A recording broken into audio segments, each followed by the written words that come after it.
everybody. It's Professor Khalil Amani, and this is Khalil Amani's World 100, Part 3. Part 3 of how I left a Hebrew Israelite cult and became a government F.B.I. informant. Again, this is Part 3. If you're just now tuning in, I suggest you go back to Part 1, and then Part 2, and then Part 3. But if you're a Billy Badass, and you'll catch me later, then jump your happy ass right on in here. Don't be asking a bunch of questions if you're not abreast of Part 1 and Part 2. That's on you, because most of your questions will be answered. But we're going to jump right on in here now. And we're going to talk about how I became a government informant. Facts on top of facts. Yeah, we're having a good time. Part 3. Are y'all enjoying this wonderful series? I am. I love doing this. We're going to take a different approach on this Part 3.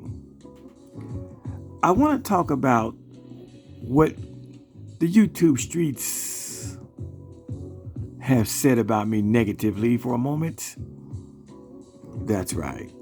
Not that it matters, but I'm not afraid to deal with the negativity that comes my way.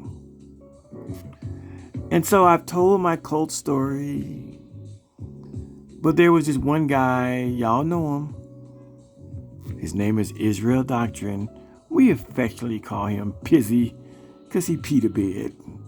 He said he pees in the bed or pees on the floor. But anyway, he's my number one enemy, my number one nemesis. And since he's my enemy, he decided he's going to try to flip it, rub it down. Oh no, whatever they say, Bell Biv DeVoe, He decided he was going to try to change my narrative. And a few people were listening, and a few people heard him say what he said. But what he said on several occasions is that I became a government informant because I got caught selling drugs. And I didn't want to go to the pokey. I didn't want to go to jail. I didn't want to go to prison. So I told the FBI and the local police, I tell you what, I'll make a deal with you. If you let me go home, let me go free, I'll tell you anything you want to know about Yahweh ben Yahweh. I'll become a do-boy. I'll become a snitch and a rat. That was his lie, and a few people bit it.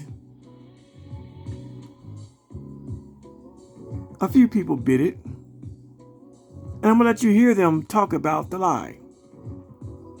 Most notably, Hassan Poppy Campbell bought the lie. That's right.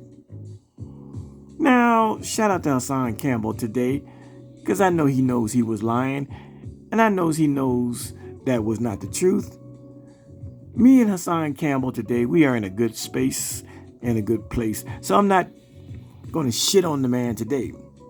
But there was a time when Hassan Campbell was listening to Israel Doctrine's conversation about Khalil Amani. And because back in those days, me and Hassan Campbell, we had beef. And so he said, I know what I'll do. I'll team up with Israel Doctrine on this particular point, and I'll accuse Khalil Amani of selling drugs and getting caught and then becoming a government informant. I want to start out and let you hear this stuff. This is archive stuff. So let's go and listen to Hassan Campbell really quickly, as he puts out the narrative, it's not an original narrative. It's not a true narrative. It is a narrative started by Israel Doctrine. Let's go. On Sonetter's YouTube show, Sonetter and Hassan Campbell are having a little back and forth, and my name comes up, and Hassan Campbell calls me Fruity Pebbles and begins to regurgitate and ape and vomit what he heard a nigga named Israel Doctrine say on YouTube. Let's go.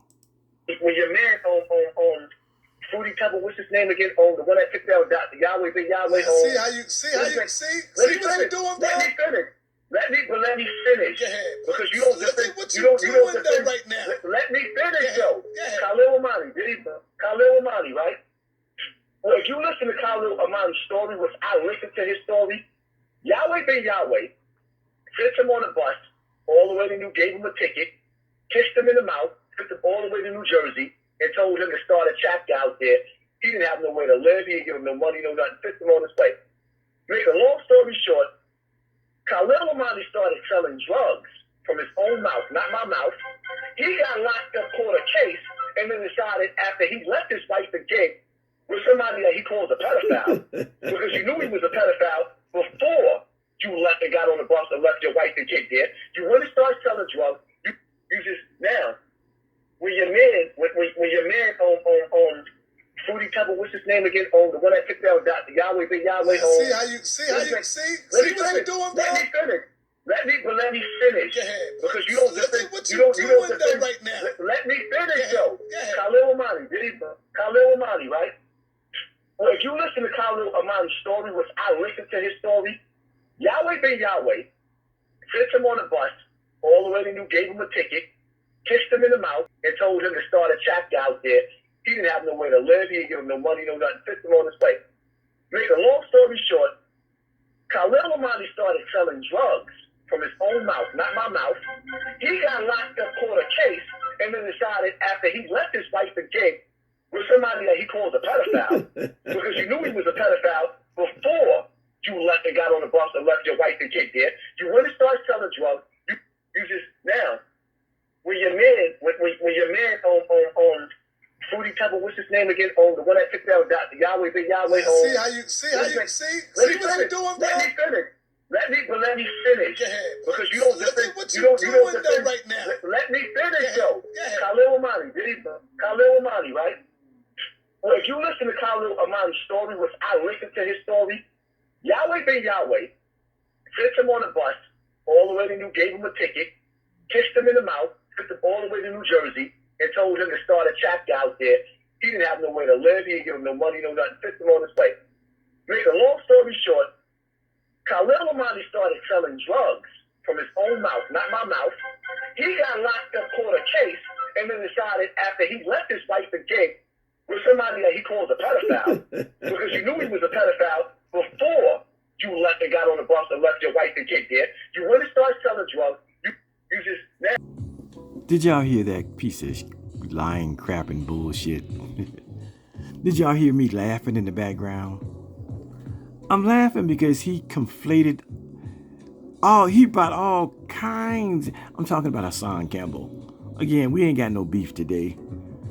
But he mixed a whole lot of shit up. He mixed up years of stuff, claiming he heard it.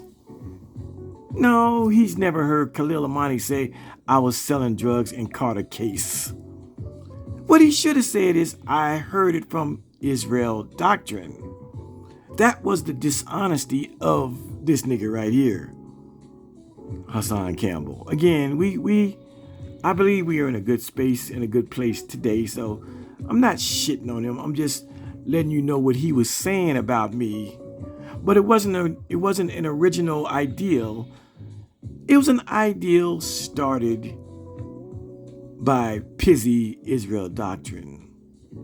Now, if you've been following along, if you've seen part 1 and part 2, you already know a lot of the story. But we're going to get to the whole how I became a government informant. Yeah, we're going to get to that. I just wanted to start out by showing you all that a lie travels. Hassan Campbell was very vocal about how I became a government informant, claiming that he listened to Khalil Amani's story. Well, that's not quite true, Hassan. You listened to Israel Doctrine's retelling lie about my story. And like Israel Doctrine, who shows no proof that Khalil Amani got locked up for selling drugs, you just regurgitate the lie. I mean, you are a Muslim brother, and Israel Doctrine is a Hebrew Israelite brother. You niggas deal with the Quran and the Holy Bible, but you niggas be some lying bastards. It's just a lie. You've never heard me say I got locked up for drugs. Not in 6 national TV shows and not in 2 books on Khalil Amani have I ever said I got locked up for drugs. So when Hassan Campbell says, I listened to his story, I listened to Khalil Amani's story, he's lying. What he should say is, I listened to Israel Doctrine's story about that man, Khalil Amani. It is Israel Doctrine who postulates that there had to be a reason why I became a government informant. It is Israel Doctrine's TV and movie fantasy, as with all other government informants, they usually and generally get caught up in criminality, and to get out of the bind, to get out of going to jail, to get out of going to prison, to lessen their time in jail or prison, they become rats and snitches. And so what Israel Doctrine does, he overlays the popular notion of how snitches and rats become government informants, and he simply applies it to Khalil Amani's life, situation, and narrative. You got it? That's all he does. That's all he does. Because Israel Doctrine doesn't read books. He's never read extensively on my cult situation. And so it's an easy thing to do. It's a likable thing to do. It is a normal thing to do. It is a convenient thing to do. It is something that most people can wrap their minds around. Yeah, Khalil Amani, he was selling drugs and he got caught. And that's how he became a government informant. It's called half-truths. While it is true that I was a drug mule, a drug runner, a drug courier, I never really sold drugs, as they say, but I was a drug mule. See, they tell part of my truth, part of my narrative, part of my story, and then they veer off. They veer off and then they create their own story about my life. Now, we're going to go from this guy here. Again, shout out to Hassan Campbell. That was 7-8 years ago.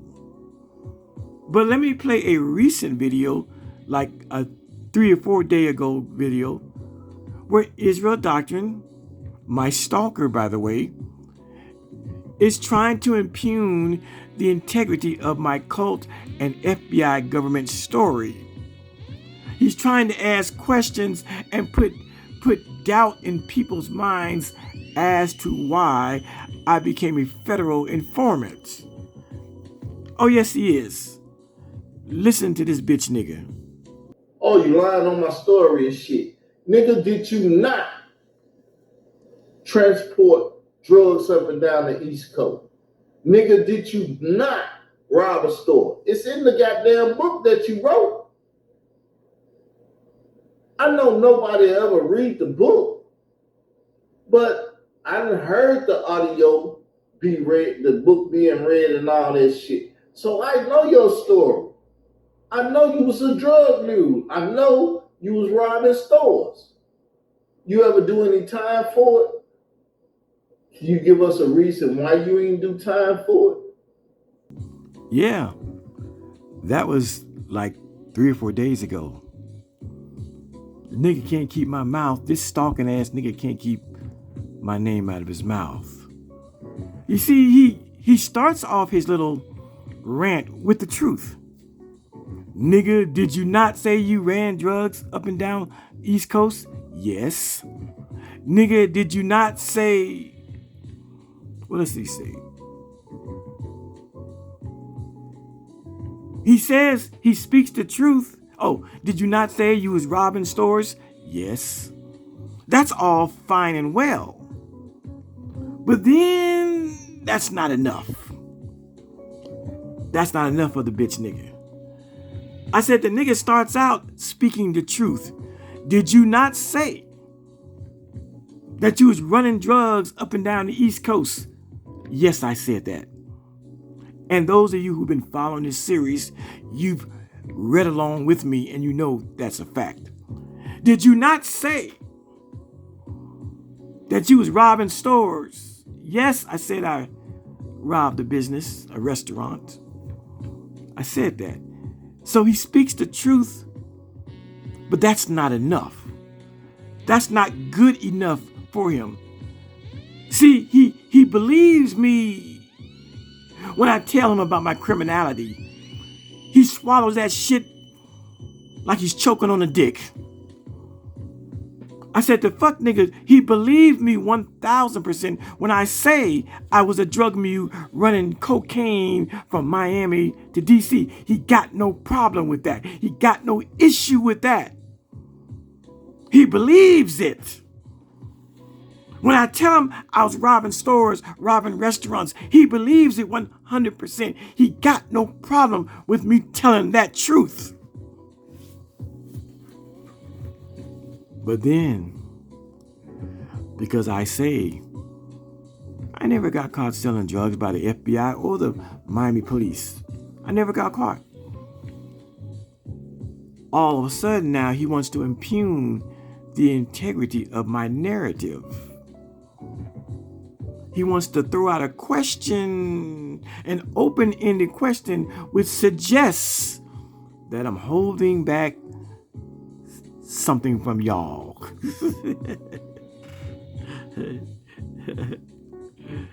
You see how sly and slick this nigga is? I don't know why he doesn't call me a liar when I say I used to run drugs from Miami to DC. How come he doesn't call me a liar for that? You ain't do that shit, nigga. When I say I used to stick up stores, restaurants, how come he don't say, you ain't do that shit, nigga? I don't believe you. But when I say, well, I did those things, but I never got caught doing them. Oh, you a liar. You a liar. You had to do it. That's how you became a government. That's how you became a government informant. And then he asks, and then at the end of his little stupid little rant, he throws it out there. Can you tell us about that? Let's hear it one more again. Story and shit. Nigga, did you not transport drugs up and down the East Coast? Nigga, did you not rob a store? It's in the goddamn book that you wrote. I know nobody ever read the book, but I done heard the audio be read, the book being read and all that shit. So I know your story. I know you was a drug mule. I know you was robbing stores. You ever do any time for it? Can you give us a reason why you ain't do time for it? You see what I mean? It's that last little part of his rant. The doubt. With the doubts. It's the last little part. Did you do any time for it? Can you give us a reason? Yeah. Did you do any time for it? Can you give us a reason why not? Yes. Yes. One sentence reason. I never got caught. But I wanted to start out by just showing you that, there is some opposition. There's some bitch niggas who have tried to impugn the integrity of my narrative. And it all starts with this shit-eating, grin-face looking nigga right here. By the way, this picture is a jail photo. It's a perp. It's a mug shot when he was in Chicago Cook County Jail for stalking Layla Wills. That's what this picture is, if you didn't know. He's a bona fide stalker. But yeah, look at him. He puts it out there that I was a drug mule. Yes, I said it. Yes, I wrote about it. And those of you who are following this narrative, you've already seen those two things, that I was a drug mule, ran drugs, and that I did some stick-ups. I read it in part 2, I believe. But the bitch nigga, his problem is he watches too much TV and movies. His problem is, like many other government informants who only become government informants because they catch a case, he thinks I'm the same. There's no way you was running cocaine up and down the East Coast and didn't get caught. There's no way you was robbing restaurants and you didn't get caught. Hell no, he can't believe that part of the narrative. My question is, to him and anybody else who thinks this way, is, why would I not say that I got caught and that's why I became a government informant?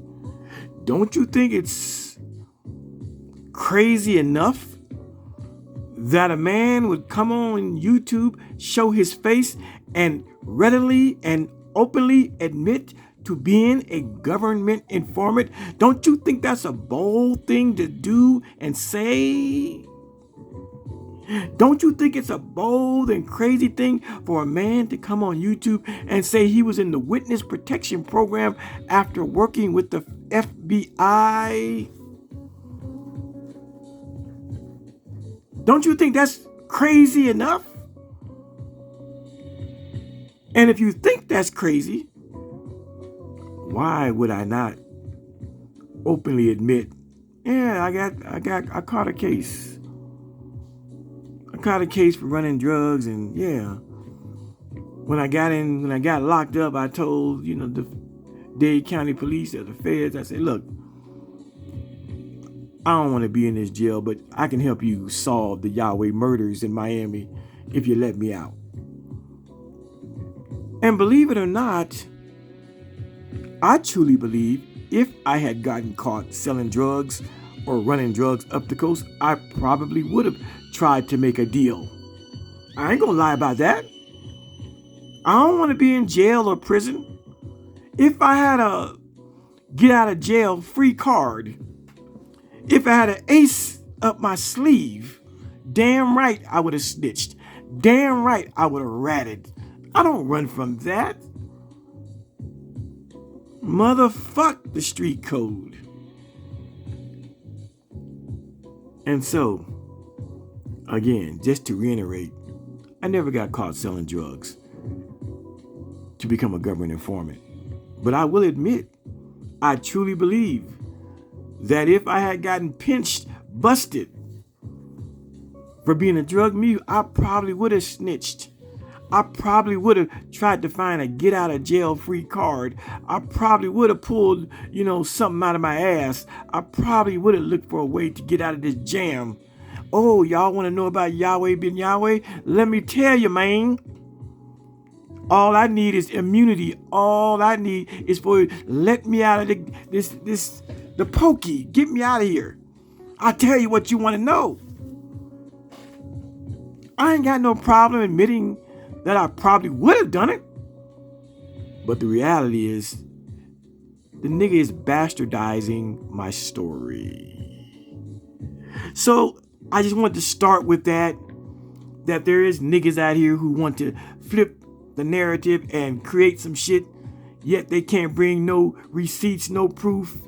They can't bring shit to the table except for an hypothesis, a theory. I think I know what really happened.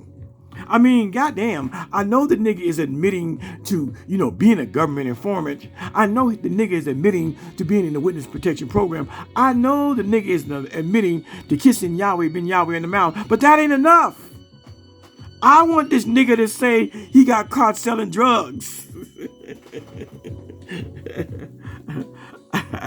I want the nigga to say what I want him to say. I'm sorry, I'm not sorry. Now let's go to our reading. Let's overlap and let's start with the day that I stopped running drugs from Miami to Washington, D.C.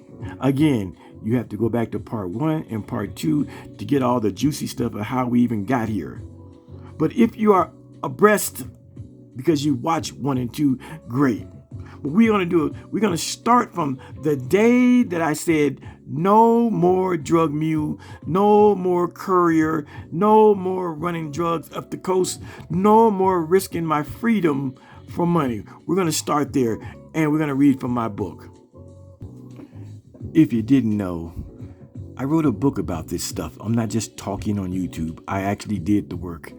I wrote a book called My Id, Ignorant and Dysfunctional: Life in the Yahweh Cult and the Witness Protection Program. A memoir published in 2007 by yours truly, Khalil Amani. Got it? Got it. Now let's go to the day that I stopped being a drug mule. Here it is. I have a chapter. It's called Stop It Now. On page 137, I wrote this. Halloween came, and I flew home from Washington, D.C. to take my kids trick-or-treating. I told Ida, my Washington, D.C. bitch, I'd be back in a few days.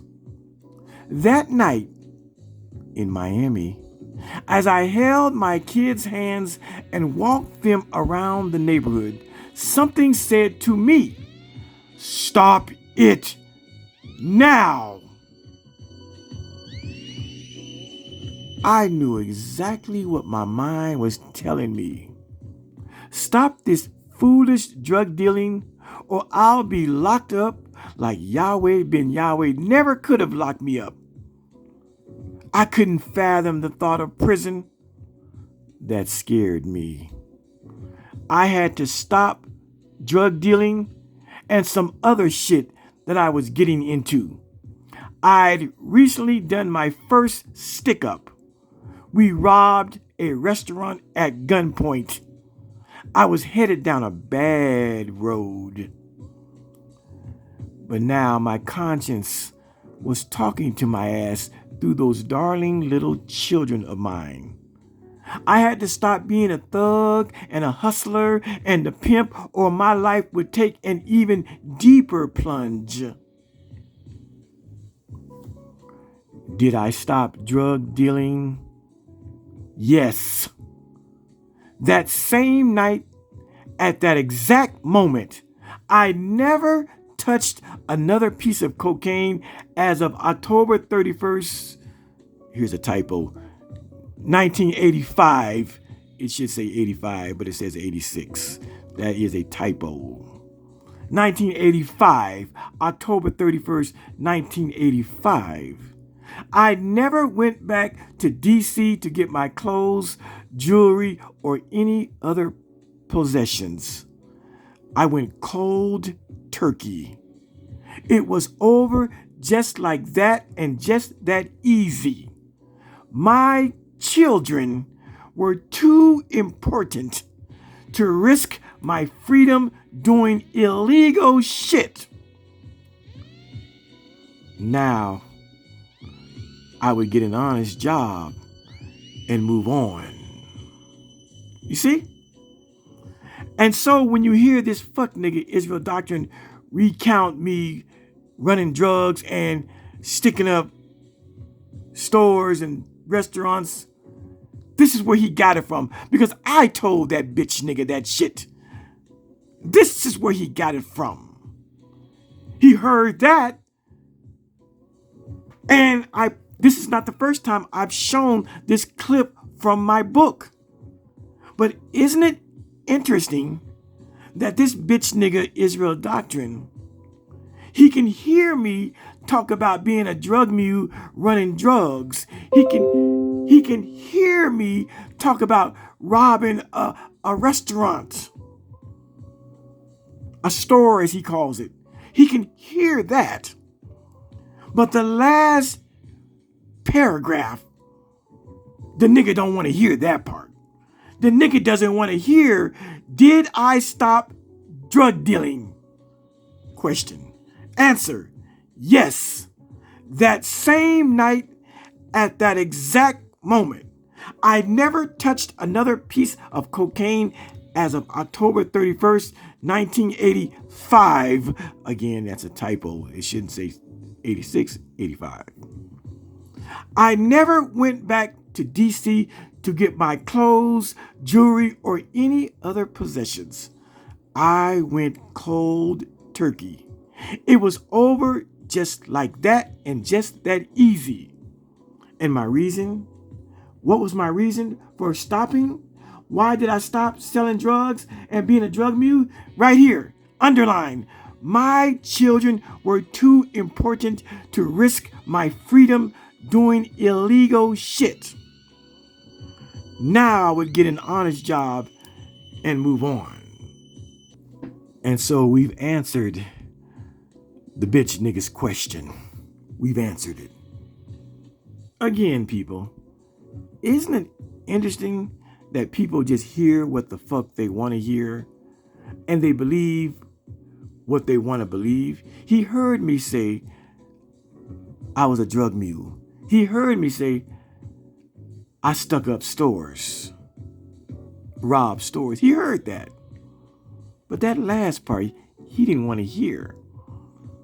In his fucked up mind, he's insistent that there's another ulterior reason why I stopped. I wrote this book in 2007 before I was on YouTube, before I knew this bitch nigga. None of that. And I simply wrote, I heard a voice that told me, stop it now. And I understood the voice was telling me, stop this drug dealing, stop this drug muling, stop robbing stores. You got 2 children, and I know you love them dearly, and your life is too important to be risking it for some bullshit. And so when Israel Doctrine says this, on my story and shit, nigga, did you not transport drugs up and down the East Coast? Nigga, did you not rob a store? It's in the goddamn book that you wrote. I know nobody ever read the book, but I done heard the audio be read, the book being read and all that shit. So I know your story. I know you was a drug mule. I know you was robbing stores. You ever do any time for it? Can you give us a reason why you ain't do time for it? and there you have it. He openly admits that he heard and he watched me read this. How come he conveniently leaves it out? And evidently the bitch nigga doesn't have a good memory. I gave all the answers. He heard and he remembers that I was running drugs to DC. He heard and he remembers I was robbing stores. But how come he conveniently doesn't remember why I stopped? And so the bitch nigga 3 or 4 days ago is trying to act like I haven't addressed this. He's trying to act like I haven't never given a competent and cogent reason for stop running drugs and stop robbing stores. This is what niggas do when they just don't, they want to hear what they want to hear. And then they shut down. Everything you said about the robbing stores and the running drugs, yes, I admit to it. But I don't know if it's the stroke. It ain't the stroke. The bitch nigga just don't like me, so he wants to conveniently forget the part where I give an explanation as to why I stopped. And so he wants to try to put in y'all's mind, can you give us a reason why? Can you tell us why? I already told you. You said you read and heard me reading this stuff. And on the point where you say nobody's going to read my book, how the fuck do you think I landed on 6 national TV shows, bitch nigga? How the fuck you think I landed on the cover or in the pages of People magazine? How the fuck you think I got on, all of these great places, Newsweek and Fox News and In Touch Weekly and the Miami Herald and the Denver Post? You know how I got on? You know how I landed on 6 TV shows? You know how I landed in the most popular magazine in America? You know how I landed on daytime motherfucking TV, the CW channel? Not niggas, but white folks were reading my book. People who count were reading my book. So you're a liar when you say, ain't nobody gonna read his book. That's how I got on the CW Mel Robbins show, primetime TV, bitch nigga. Bitch nigga. Ain't nobody gonna read his book. How do you think I landed in the pages of the most popular magazine in America? Because good white folks, important people, were reading my motherfucking story and reading my book. That's how I landed myself in popular mainstream media, bitch nigga. You're gonna be saying the same thing when you go to the goddamn theater and see my movie. Nobody read his book. Nobody read his book. Nobody read his book. How do you think people get in magazines and on TV shows? It's because people who are important, people who understand journalism, people who understand print media, people who understand the masses, they take time to read the book, bitch nigga. And even before I wrote the book,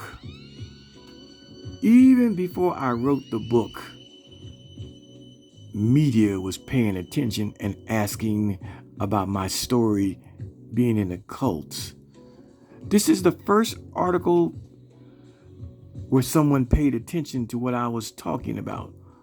The Falcon Times from the Miami-Dade Community College newspaper, April 9th, 1986. I was 25 years old. I hadn't written my first book, and people were still asking about this guy, Lloyd Clark, aka Khalil Amani. I used to be a former student at this university, at this junior college. And I was a dancer. So that bitch nigga in Arkansas, he's just mad. He's just mad. He's just mad that people are reading my book and putting me on their TV shows and in their magazines. Now let's move on. He's done.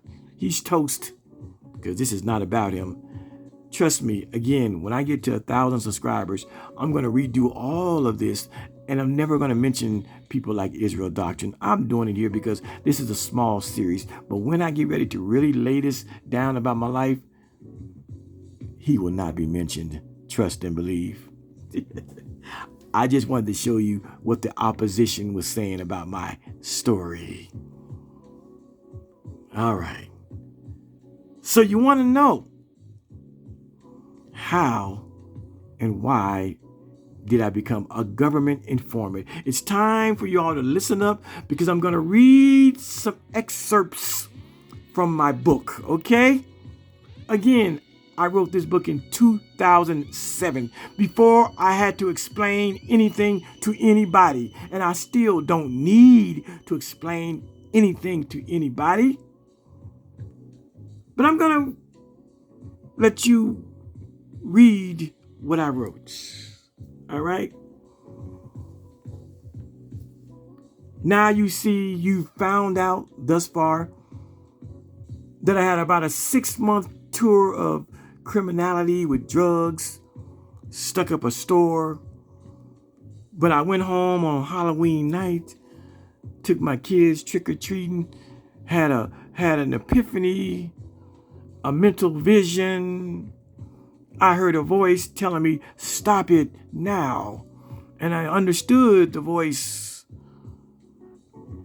similar to what Prophet Muhammad, peace and blessings be upon him, what he might have heard when the angel Gabriel came to him and said, let me talk to you, homie.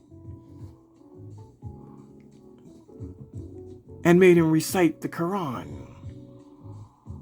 I had a similar vision where something said, simple 3 words, stop it now. And I heeded the voice in my head. And on Halloween night, October 31st, 1985, I stopped selling drugs. I stopped running drugs. End of story. I know it would be beautiful to embellish the story and say, yeah, man, I got caught in a drug sting and, they got me and they had me in DC jail and I had to do this, that, and get a lawyer. That sounds more exciting. Maybe in the movie we'll lie. Maybe when I make the movie we'll embellish. Maybe we'll make a scene where I actually got caught selling drugs. But that would be not true. That would be fiction. The truth is, I simply heard a voice and stopped. That's it. Now, you asking, well, how did you become a government informant? Let's get to that. As YouTuber Zip with the Drip would say. Let's start our reading, shall we? And so, in my book, I have a chapter called Government Informant. So let's read this little excerpt and we'll get it popping. 1986 saw the terror of the Yahweh cult in Miami in full force. I'd been trying to forget that nightmare, but everywhere I went, it kept popping back up. I'd be at the mall, and there they were, the Yahwehs, giving me the evil eye, trying to mad dog me. I know they wanted to kill me. That little interview in the school newspaper had gotten back to Boogie, aka Yahweh Ben Yahweh. He talked about me bad. He said I was a faggot. Told my wife all kinds of horrendous things about me, which she believed. And you all seen the article. The article I'm talking about is the article I just showed you in the college newspaper. I should have packed up and took my kids to another city with the things that were about to happen to me. I, like all of the other ex-Yahwehs, just wanted to forget the nightmare. I wanted to get on with my life.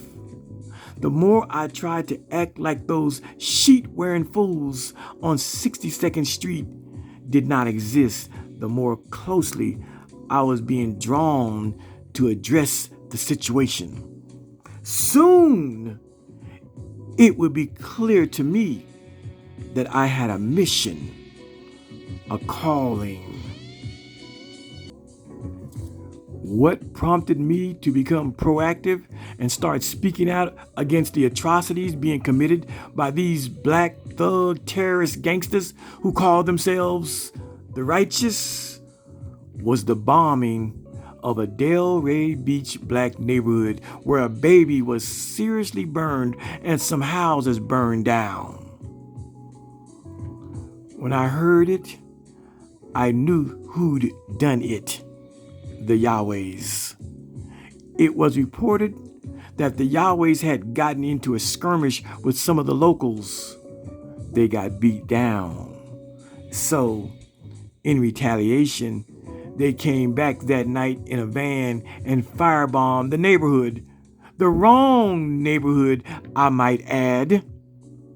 This event, along with the constant threat of assassination, prompted me to do something that I knew I had to do. At first, I was trying to save my own life, but soon the fear for my own safety subsided, and I became angry and wanted to fight against these fools. I wanted and was compelled to become an advocate for all those ex-members who were fucked over, and for Black Miami, whom I had predicted in writing would see bloodshed at the hands of the Yahwehs. I knew once I did it, there was no turning back. I also knew that the consequences of my actions could get me killed or put in prison. I didn't care now.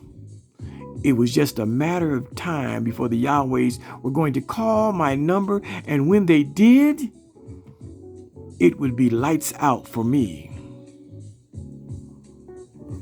I must do it. I am driven to do it. I am compelled to do it. I'm thinking, how will people see me once this is brought to light? They will say I'm a Tom, a stooge for the white man, a spy, a snitch, a sellout, a rat, a government informant. But I'm not. I'm a fighter, a lover of justice, a friend of the oppressed, an advocate for the underdog. This shit ain't about black and white. This is about wrong or right. Just because Yahweh Ben Yahweh's group is black and have done a little something in the ghetto, should I turn a deaf ear to all of the bad things that I know they're doing and just accept my beheading when it comes just to save face with my race? Hell no. Will this get me kicked out of black militant heaven? Will I become a pariah to the black race? In our own land, would we even tolerate a Yahweh Ben Yahweh? After asking myself all these and many more questions, I know that tomorrow I will do it. I'm going to go downtown and just walk right into the FBI office and spill my guts. I'll be the Judas if it's going to save black and white Miami. I'm going to tell the FBI how we decapitated Elijah in 1981. I'm going to tell them how we killed Carlton and maimed Mildred. I'm going to tell them about the karate expert Leonard and how he was killed right there in the temple, and Melchizedek and the welfare scam and the dead babies buried around the temple and the killing in Newark. And I'm going to tell them that the Delray Beach bombing is a sign that the Yahwehs are going to kill in Miami in a big way, and I might be the next to go. I'm going to do it, so help me God. May 1986, 10 a.m. I walk into the FBI office on Biscayne Boulevard. The air conditioner is blowing. It is cold. I'm about to do something that is out of my control. I haven't discussed it with anyone, not Francine or Ricardo. I'm on a mission. My life is on the line. The ex-Yahweh's lives are on the line. The lives of the people in Miami are on the line. I am fighting against religious thugs. They have terrorized long enough. I am thinking all of these thoughts as I ride the elevator up to the second floor. This shit is right out of a movie. As the elevator door opens, I see a thick glass window in front of me. There is a white lady behind the glass. She asks me if she can help me. Yes, I tell her. What is it concerning? I pause to think of a way to say it. I think for a brief second. Say it or walk out before it's too late. I'm really nervous now. She's staring at me, patiently waiting for my response. She sees that I am nervous. She is pleasantly smiling at me with reassuring eyes. I reply, Yahweh. Her eyes widen and her visage changes. Now there's a look of concern written all over her face. Quickly, she regains her composure. What is your name? She asks. Now I'm caught off guard. I didn't want to give her my name. Paranoia. I go ahead and give her my name. Lloyd Clark. She tells me to have a seat. Someone will be right with me. Sitting here feeling nervous as hell. The AC has me shivering. I thumb through a magazine, oblivious to the pictures and words on the pages. I'm trying to figure out what I will say and whom I will be saying it to. This is the first real contact I'll have with white people. Can I trust them? Will this meeting get back to Boogie, aka Yahweh Ben Yahweh? Is Yahweh Ben Yahweh a government operative? I heard that rumor. Some had said that he was brought in to corral the black militants in Miami and that he was on their payroll. It was said that it was his job to keep tabs on the... And then we skip to this part. After about 10 minutes, the door opens. A man approaches me. A black man. Good. Someone I might be able to trust. This man is tall, maybe 6 feet 7 inches, dark and handsome. He is wearing a nice suit, clean-cut G-man. As he gets closer, I stand up to meet him. We shake hands and then I follow him into his office. Walking back to his office, I see people looking at me. Do they know why I'm here? Do they know me? Oh shit! I know the sister sitting over there. We used to attend Miami-Dade College together. She used to play basketball. Yep, that's her.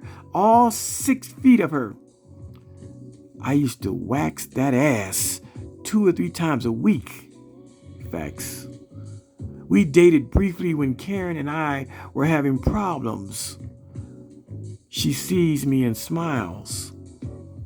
I nod back at her, blank face. Hopefully these people in here have been sworn to secrecy about shit they see and hear. When we get to his office, he officially introduces himself. Hello again. I'm Special Agent Henry Carson. Sit down and make yourself comfortable. After I sit down, he pulls out his credentials and shows me his badge as part of his official introduction. After his intro, he instructs me before I make any statements that whatever I say can be used in court. He doesn't read me my Miranda rights. He is clearly setting me up as a government witness. He tells me that my name will be confidential during any investigative phase. He calls me a confidential source. He makes me feel like I can trust him. He tells me that if any of the information I am about to give can be proven reliable and factual, I can receive money for it. Up until then, I hadn't thought about getting paid for information. In my mind, this was about stopping a murderous cult. I saw no money-making opportunity in this. But hey, everyone needs money, I thought. I've read and seen movies where the government paid people to spy or snitch on others, and I always thought they were dirty rats. Now I'm in the same position as a snitch. From the perspective of Yahweh ben Yahweh, I am his Judas. I just know he's going to call me Judas when this shit hits the fan. He's going to play on the fact that my Yahweh name was Yehuda, which is the Hebrew equivalent of Judas. The government is talking about offering me their 30 pieces of silver. But I'm reasoning to myself that if I do get any money, so what? All's fair in love and war. This is war. And I ain't playing by no pseudo bullshit street rules. I ain't gotta keep it real for a motherfucking person. Before I began, I asked Agent Carson about Yahweh ben Yahweh's background. Did he have any FBI or CIA connections? Not that I was expecting a truthful answer if there was some validity to these questions. I just wanted him to know that I knew a thing or two. To these allegations, he responded, "We are the Federal Bureau of Investigation, a branch of the government which investigates the illegal activities of individuals and organizations. We are here to clean up wrongdoing. We are a separate entity from the CIA. We're here to help you and, if need be, protect you and the rights of all of our citizens." To this I responded, "Well, what about COINTELPRO? You know, the counterintelligence program initiated by Hoover to disrupt minority and black organizations and leaders? Our government wasn't too concerned about Kings and Malcolms and Newtons and Hamptons and Leonard Peltier's rights. The government had a hand in killing and imprisoning these citizens. How do you explain that? I'm not trying to argue with you. I just want straight up answers and loyalty. No bullshit, okay?" At the end of the meeting, Agent Carson reiterated my being a confidential informant. He knew I was telling the truth. He also sensed my uneasiness and talked about 24-hour protection as this thing develops. Instead of giving me his business card, he gave me a code name, El Indio, the Indian. Why this code? I don't know. Leaving that building left me super paranoid. As I walked out of the FBI building, I looked left and right to see who might be watching me. Later that evening, I confided in Francine what I had done that day. She swore she'd keep it to herself.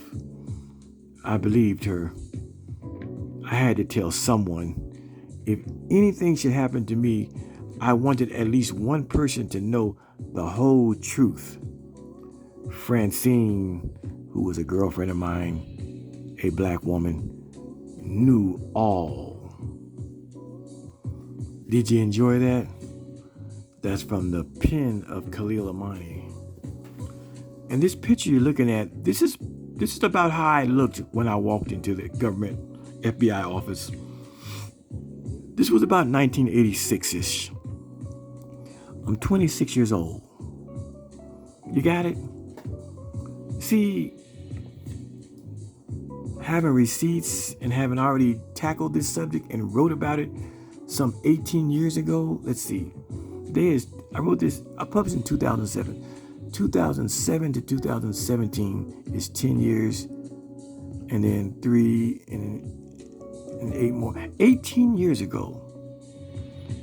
What you just heard, I wrote 18 years ago before I was on social media I was on social media. I just started getting on. But before I was on YouTube, before I knew any of these fuck niggas that try to, run contrary to what I'm saying. Isn't it beautiful that you can actually go into the mind and read my words from a book from 2007? I didn't have to scramble this shit together to go against what someone else is trying to say about my life. Motherfuck those bitch niggas. Wasn't that beautiful? To get in and explore the mind of Khalil Amani and how tough it was for me to become a government informant. Wow. Believe it or not, I am as blown away reading this stuff to you as you are listening to it. I'm still awe-stricken. It still gives me goosebumps. I'm still on some, oh my God. That's powerful. I am not bored reading this shit to you at all. I'm blown away, as some of you might be blown away. Now, what I want to show you now is more proof. As I said, I walked into the FBI office. You've seen that. Now let me show you a couple of quick TV show clips that say the same thing. See, I got the proof and the receipts, no matter what bitch niggas might say. And so this video is from a national TV show called the F.B.I. Files. Y'all remember that show? There it is down there, the F.B.I. Files. I was actually asked to be on this show, but at that time, my lawyer said, don't do it. I don't want you to do it. And I didn't do it. But I want you to listen as this special agent Herb Cousins, in my book, I call him Herb. I call him Henry Carson. I changed his name in my book. In my book, he's Henry Carson, but in real life, his name is Herbert Cousins, a black man. This is the guy who handled me for 8 years. He was my handler, you're about to see and hear.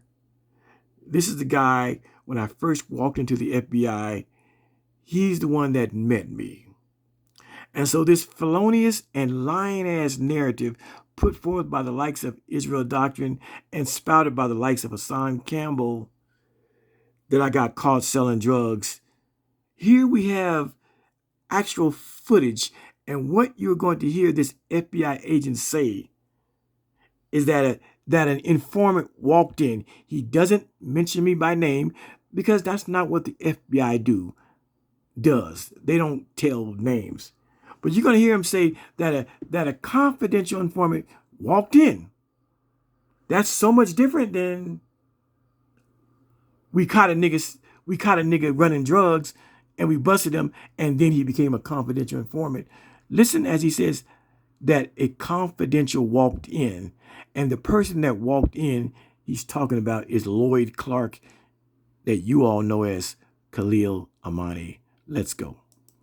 Police determined that the van was registered to an elder at the Yahweh temple. Kulon Mitchell denied any involvement in the firebombing attack. One of his followers was more cooperative. We were able to develop an informant who actually walked into the FBI, who provided information regarding the group. You see? My goodness. That was Herbert Cousins from the FBI. He was talking about Khalil Amani. Now, mind you, people like Israel Doctor, you know what they'll say about this? You know what they'll say about this blatant proof? Here is the FBI, and here's an FBI agent with the flag in back of him. And this building, this is the building that I would walk into. Let me get it. Let me cue it up. That is the actual FBI headquarters. That's actually the new headquarters in Miami, Florida. But do you know what bitch niggas like Israel Doctrine would say when he hears an actual G-man? A man that was in the Olympics. He was an Olympic basketball star for Panama. That's why he's 6'7". He was a basketball player. A man that went to college and got a 4-year degree. A man that went to Virginia to Quantico and went through the basic training to become an FBI agent, who puts his reputation and his integrity on the line. You know what people like Israel, you know what Israel Doctrine would say about this man and the FBI? Is that they are lying to cover up that I was caught selling drugs. That the FBI actually would just lie to y'all about me. Like I was some big wheel. I wasn't even the star witness in that trial. I was just one piece of the puzzle. But let's hear him one more again say that somebody walked in. The code word is walk, walk, walk. Police determined that the van was registered to an elder at the Yahweh Temple. Hulon Mitchell denied any involvement in the firebombing attack. One of his followers was more cooperative. We were able to develop an informant who actually walked into the FBI, who provided information regarding the group.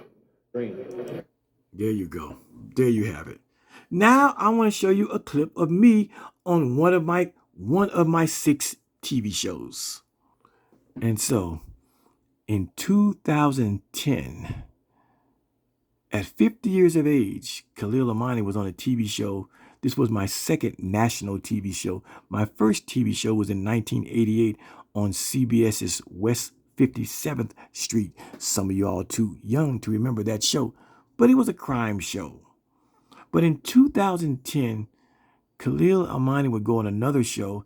It was the Biography Channel, which is still on cable TV today. And you're going to hear me talk about basically enough is enough, and somebody has to stand up and do something about the Yahweh cult that's killing people in Miami. And I said, I'll do it. Listen as I talk my talk and speak my speech. On the screen, it says Khalil managed to convince his wife to release the children into the care of their grandmother. That's true.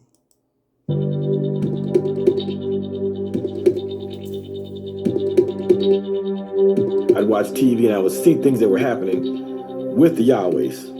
And because I was an insider, when these things happened, I knew in here that they had done it.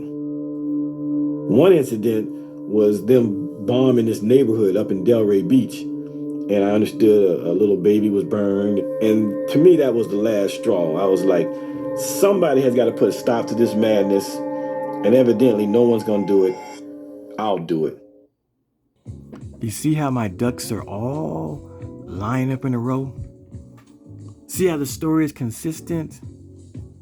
I was never caught selling drugs. I was never caught as a drug mule. I was never caught for sticking up stores and restaurants. That's all fanciful tales. I did those things But I only did it for like 6 months and I stopped. We've already gone over the Halloween story with me walking my children around the neighborhood and me listening to the higher voice in my head to tell me to stop. And it would be a few months later. That was October of 1985, and I went in to see the FBI somewhere around March or April of 1986.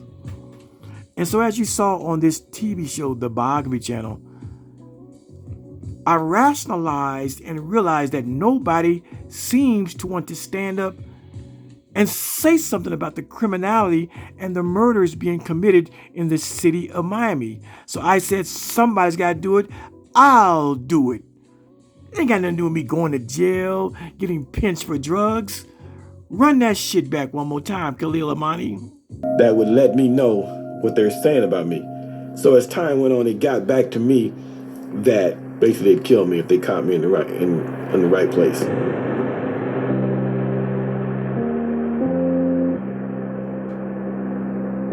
I understood that in time when my daughter grew up, she would be one of his wives. She would be someone that he could potentially get at. I understood these things, so I was trying my desperately to get these kids away from that situation.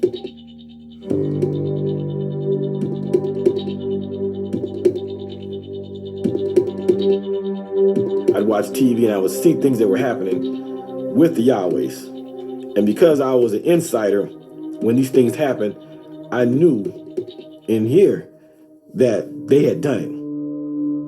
One incident was them bombing this neighborhood up in Delray Beach. And I understood a little baby was burned. And to me, that was the last straw. I was like, got it?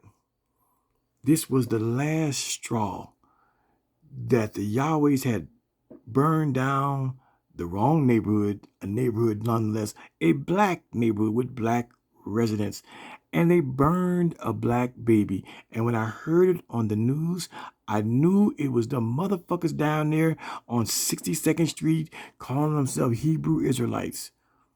And it was the last straw.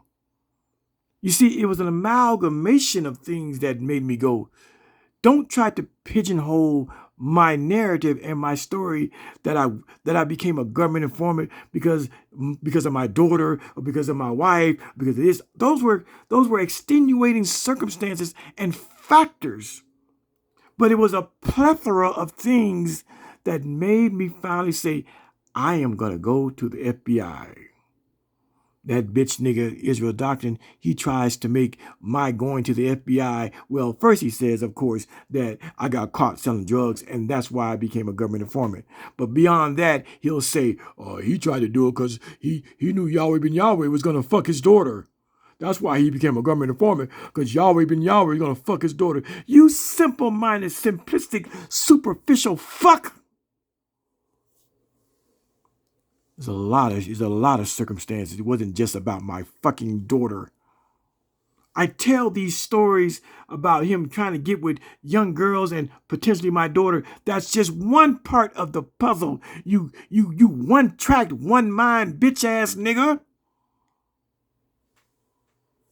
But this here, when they burned that neighborhood and burned that black baby in Delray Beach, Florida, that was it.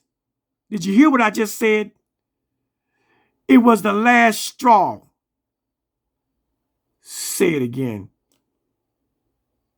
and because I was an insider, when these things happened, I knew in here that they had done it. I knew they had done it. Now listen to me talk about the straw that broke the camel's back, the final dagger, the final nail in the coffin, the final litmus test, the final thing that ignited me to say, Khalil, go to the FBI. It wasn't just about me worried about my daughter. It was a plethora and a litany of things. But the thing that pushed it over the edge is this. One incident was them bombing this neighborhood up in Delray Beach. Got it? They bombed a neighborhood in Delray Beach. What about it? And I understood a little baby was burned. And to me, that was the last straw. I was like, somebody has got to put a stop to this madness. And evidently, no one's going to do it. I'll do it. See? My goodness. My goodness. I said, my goodness. I am so glad that no matter what motherfucker can say about me, I can say it for myself on national TV, in national newspapers, national magazines, in books. You see? Motherfucker try to tell my story and try to tell you why I went to the FBI. Like it was only one reason. No, bitch nigga. There was lots of reasons I went to the FBI. I mean, the superficiality. These niggas don't listen. Listening is an art form. It's a skill. Everything is one-dimensional with these bitch niggas. He went to the FBI because Yahweh was gonna fuck his daughter. No, I didn't, you lying motherfucker. There were lots of things. I didn't even talk about the Opalaka where they kicked 137 families out of their houses in one day. That's part of why I went to the FBI. There was many reasons I went to the FBI. But when they firebombed that Delray Beach neighborhood and burned a little black baby, that was the straw that broke the camel's back. Now let me close with one more. Let me close with what Pulitzer Prize-winning journalist Sidney Friedberg had to say. The book on the left, Brother Love, Murder, Money, and the Messiah by Sidney Friedberg. She won 2 Pulitzer Prizes in journalism for covering the Yahweh story.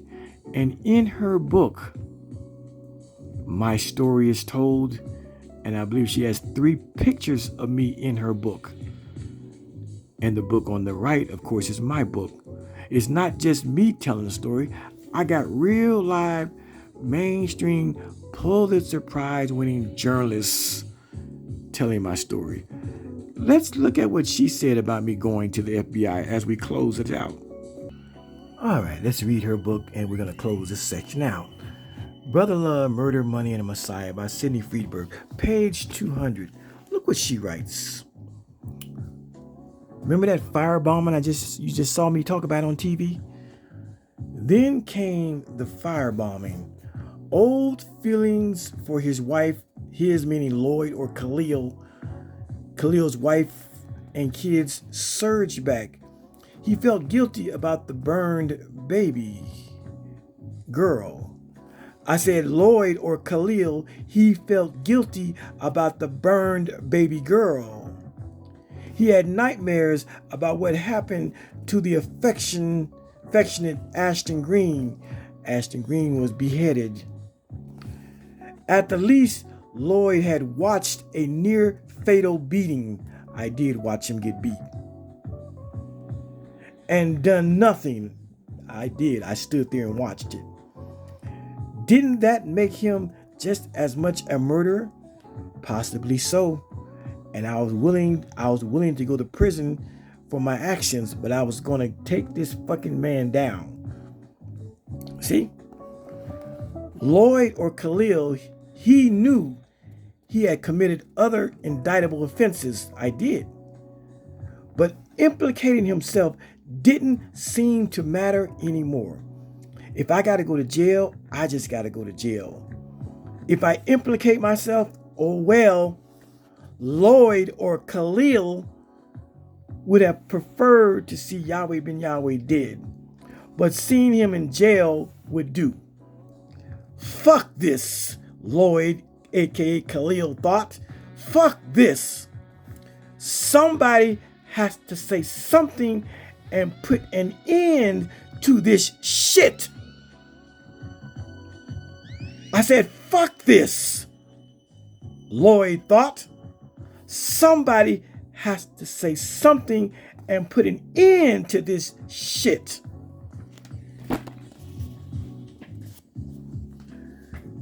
Days later, days after the arson. Lloyd Khalil drove down to the windowless FBI headquarters on Biscayne Boulevard. He turned to the receptionist. I need to speak with an agent. See, she tells the same story that I've been telling, that I drove down to the windowless FBI office. I was never arrested for doing drugs and being a mule.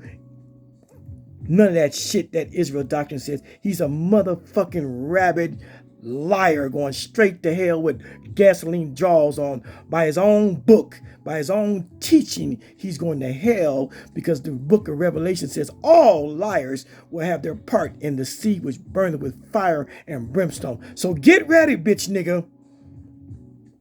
Get ready, bitch nigga. Hell is your destiny for being a fucking liar. Yeah.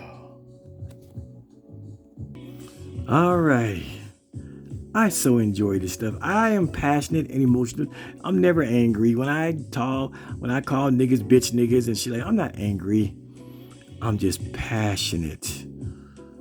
And in my passion, I'm truthful. Yeah. Did y'all enjoy that? It's ended of part 3. I mean, we got to go on. I'm trying to wait till I get 500 or 1,000 subscribers, because it gets juicier. My story gets so juicier. But I'm going to watch the view count. I'm going to see how many likes it gets. If the video does good, I might continue on, because it gets fantastically juicy. Do you like the fact that I'm not just talking? I'm showing you through media, through TVs and books and newspapers and magazines, how my life was. That my life is documented damn near better than anybody you probably know. And so when bitch niggas want to come on and deviate from what I'm telling you all, you know they just hate me. Plain and simple. But understand, this ain't about other niggas. This is about the Khalil Amani story. It just so happened that I happened to put it on YouTube.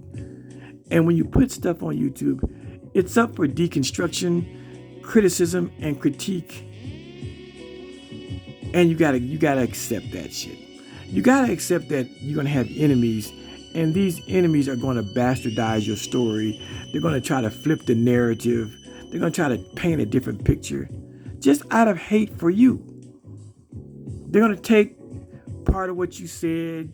Okay, you was a drug dealer. I accept that. Okay, you used to rob stores. I accept that. But then when you say, well, I did it for 6 months, and yeah, I never got caught.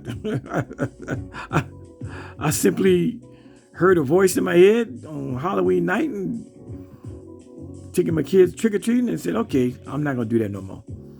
And that was it. But that part of the narrative they can't accept. They want to get TV-ish. They want to get movie-ish.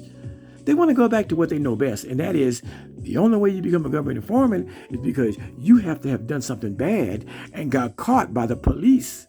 And now you want to sing like a canary. That shit is so passe and old, ancient, archaic, and antiquated. That type of government informant, those type of government informants that do criminality and get caught and then turn rat and snitch, that's par for the course. That's boring. We all heard about them. Don't make me one of those, because I'm not. And I got the media. I got the media to back me up. And if it's your assumption that the FBI, that the Metro Miami-Dade Police, that the City of Miami Police, that the federal prosecutors, that 16 defense attorneys, that a judge, and that a Pulitzer Prize-winning journalist, and that 6 different national TV shows, CBS,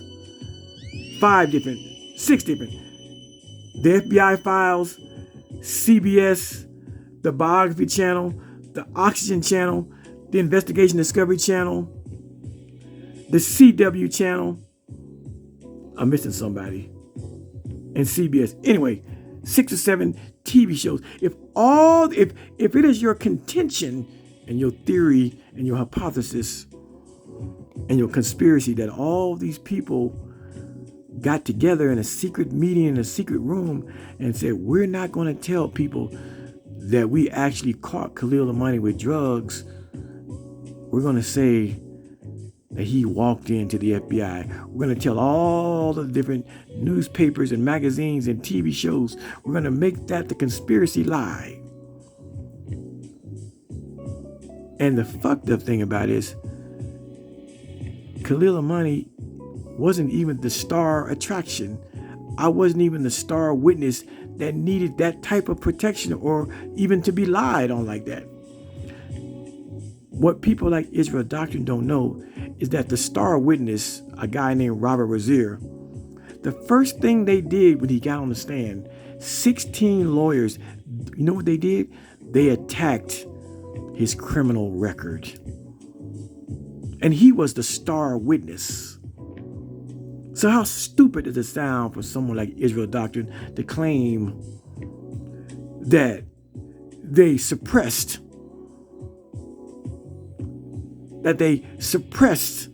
my criminal record and I wasn't even a star witness? Meanwhile, the star witness, they attacked 16 attorneys, 16 different defense lawyers. They attacked the star witness's credibility and made the jury understand that he was a 7-time murderer who only going to get 22 years. And once he gets out of the government's prison, he was going to enter the federal witness protection program and get all the perks that come along with that. See, it doesn't make sense. They attacked the star witness. They attacked his criminal background. They attacked the fact that he murdered 7 people. They attacked that he was a petty bank robber, a petty thief, and he did stick-ups and home invasions and shit like that. They ran his goddamn criminal history through the mud for the jury. But then a bitch nigga like Israel Doctrine would come along and say that all these parties and entities suppressed what he believes me getting caught selling drugs, running drugs, and for what reason and what purpose. It doesn't make sense. But you people have seen the proof, and I appreciate you taking an hour and a half and watching this video.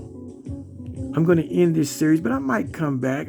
It's so much more. But again, I'm trying to wait till my channel gets to that point where it deserves that kind of information. All right, we'll talk to y'all soon. I love you all. For a better world.